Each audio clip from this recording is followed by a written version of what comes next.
Cancer Healer Center, a new beginning. Pahalgam हल्ल्यामध्ये सहभागी असलेल्या 2 दहशतवाद्यांची घरं जमीनदोस्त। अनंतनागमधील दहशतवादी आसिफ शेख आणि आदिलचं घर जमीनदोस्त। सुरक्षा दलाची मोठी कारवाई।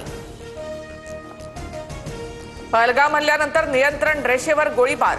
पाकिस्तानी सैन्याने गोळीबार केल्याची माहिती। भारतीय सैन्याकडूनही चोख प्रत्युत्तर।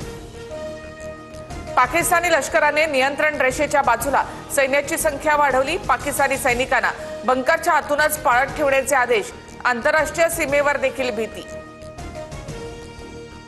जम्मू काश्मीरमध्ये 2 दिवसात चौथी चकमक। बांदीपोरा जिल्ह्यामध्ये लष्कराचा दहशतवाद्यांना वेढा। लष्कर ए तोयबाच्या एका दहशतवाद्याचा खात्मा तर भारताचे 2 जवान जखमी। भारतीय सैन्याचा राजस्थानमध्ये युद्ध सराव। भारत फ्रान्सकडून आणखी 26 राफेल विमानं खरेदी करणार। फ्रेंच राजदूतांच्या उपस्थितीत करारावर स्वाक्षरी होणार। गृहमंत्री अमित शहांची सर्व राज्यातील मुख्यमंत्र्यांसोबत चर्चा। पाकिस्तानी नागरिकांना तात्काळ परत पाठवण्यासह संबंधित व्हिसा रद्द करण्याचे आदेश।